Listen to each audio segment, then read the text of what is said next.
재미난 사진 한번 구경하고 갈까요? 바위가 코끼리로 보이고 화장실 세면대가 사람 얼굴로 보입니다.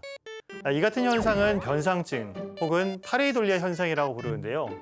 이 현상은 바위나 세면대인 줄 알면서도 그 형상을 우리에게 익숙한 것으로 지각하는 것이 특징이라고 합니다.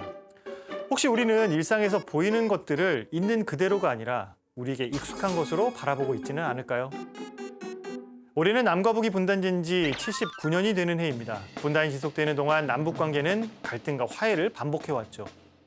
한국 천주교회도 민족의 화해와 일치를 위한 다양한 노력들을 해왔지만 많은 순간 여전히 남북 관계에서는 갈등과 적대감이 먼저 읽히곤 합니다.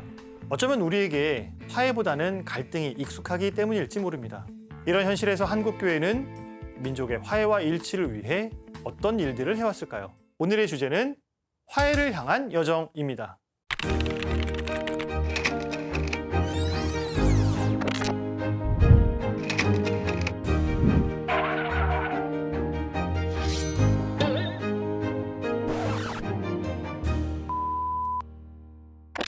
한국 천주교회 민족화해 운동의 출발점은 언제로 봐야 할까요? 1945년 8월 15일 성모순천 대축일에 한반도는 광복을 맞이합니다. 많은 신앙인들은 조국의 광복이 성모님의 도우심이라 믿으며 그 소식에 감격했죠. 하지만 그 기쁨은 금세 끝나버립니다. 한반도가 38도선을 기준으로 남과 북으로 나뉘면서 미국과 소련 군정의 지배를 받게 되거든요. 이때만 해도 사람들은 남북을 오갈 수는 있었지만 마음의 벽은 조금씩 생겨나고 있었는지 모릅니다. 북한 지역에서 실시한 토지개혁으로 교회 소유의 토지가 몰수되고 성직자들이 체포되는 일이 발생합니다. 이에 조선시대 때 겪었던 박해가 아직 생생했던 남쪽 천주교회는 북한 지역의 공산주의를 악마라고 부르며 가톨릭과 악마의 전쟁이 벌어졌다고 천명하기까지 합니다. 그만큼 한반도 북쪽에서 벌어지는 박해에 대해 남한 천주교회는 강하게 대응했고 이런 대응은 연쇄적으로 북한에서는 천주교회를 위협적 세력으로 인식하게 만들었습니다. 이때 진짜 전쟁이 한반도에서 발발하고 말았습니다. 3년 동안 이어진 6.25 전쟁. 이 시기 교회는 전쟁으로 인해 순교자가 발생하고 교회 건물이 사라지는 등 여러 피해를 입었습니다. 전쟁은 멈췄지만 우리 마음속 전쟁은 여전히 진행 중이었습니다. 1960년대에는 분위기가 어땠을까요? 1965년 주교들은 6월 25일을 기억하며 침묵의 교회를 위한 기도를 바치기로 결의합니다. 남북이 오갈 수 없는 상황에서 불러도 응답이 없는 현실에 침묵의 교회는 북한을 상징하는 표현이 되었죠. 1970년대에는 권위주의 정권에서 이 평화라는 단어를 사용하는 것조차 위험하게 보면서 교회 역시도 경직된 시선을 지속하게 됩니다. 물론 교회 내적으로도 폭발적으로 증가한 신자들을 돌보는 일이 중요해집니다. 자연스레 북한 교회에 대한 관심도 줄어들 수밖에 없었죠.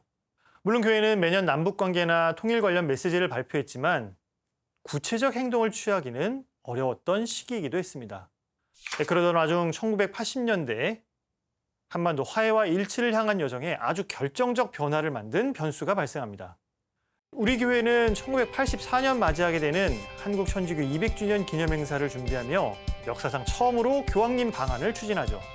그런데 이때 교황청에서 한국 방문을 준비하면서 북한 교회에 대한 관심을 갖게 되었고 관련된 내용을 질문해 왔습니다. 공산권 국가인 폴란드 출신이었던 성 요한 바오르 2세 교황다운 질문이었죠. 그런데 놀랍게도 한국 교회는 어떻게 대답해야 될지 난감한 상황에 처하게 됩니다. 왜냐하면 북한 교회에 대해 아는 것이 정말 아무것도 없었거든요. 아니 북한에 신자들이 존재하는지, 존재한다면 어떻게 신앙생활을 하는지 전혀 알 길이 없는 상황이었습니다. 분단 이후 교류가 불가능했던 북한 교회에 대해 잘 알지 못했던 것은 어찌 보면 당연한 일인지도 모릅니다. 하지만 교회 입장에서는 그것이 당연하다고 그냥 끝낼 수 있는 일은 아니었죠. 비록 침묵의 교회라 할지라도 북한 지역의 교도권은 남한 교회에 여전히 맡겨져 있었기 때문입니다. 이렇듯 교황청의 질문을 받고 북한 교회에 대한 남한 교회의 책임감을 자각한 그 순간부터 우리 교회는 북한 사회를 바라보는 시각이 큰 틀에서 변하게 됩니다. 이제 교회는 북한의 동포들을 우리의 형제들이라 부르게 되죠. 북한은 공산주의, 공산주의는 악마. 이렇게 단순히 도식적으로만 생각하던 한국교회가 이제 북녘에 사는 이들을 바라보며 형제들이라고 부르는 데까지 발전한 것이죠.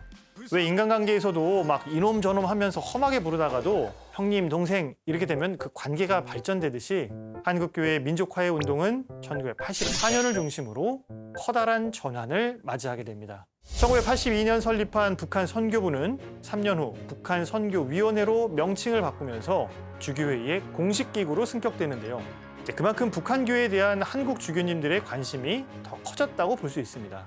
물론 이때까지만 해도 북한을 일방적 선교의 대상으로 삼은 것은 조금 한계이긴 했습니다. 그리스도 우리의 평화, 서울에서 제44차 세계 성취대회가 열렸습니다.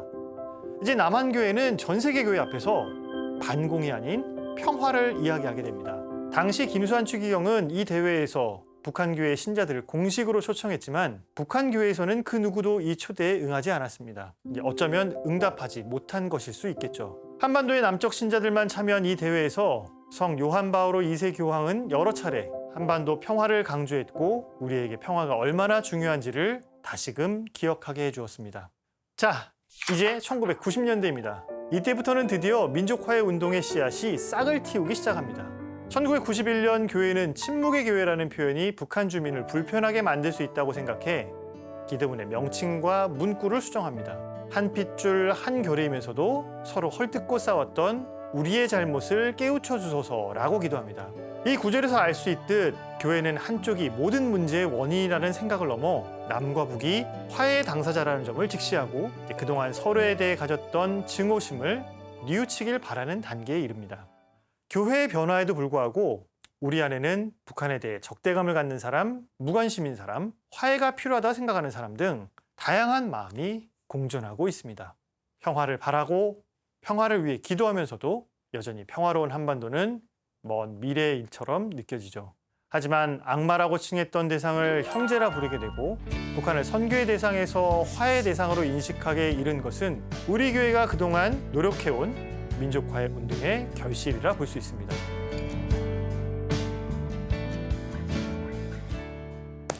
자, 이제 결론입니다. 다양한 역사적 사건들은 적대감을 갖게 했고 때로는 분주한 일상에서 남북 문제를 무관심하게 만들기도 했습니다.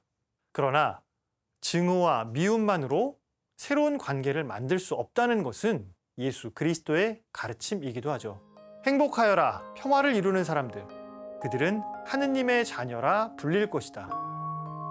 매주 화요일 봉헌되는 민족의 화해와 일치를 위한 미사, 그 미사의 파견 예식이 끝나면 교우들은 성 프란치스코의 평화를 구하는 기도를 바칩니다. 그 남북 교류가 활발할 때 평양의 장충성당 신자들과 같은 지향으로 기도하자는 약속을 매주 이어가고 있는데요. 프란치스코 교황 역시 한반도의 모두를 향해 평화의 예언자가 되라고 초대한 바 있습니다.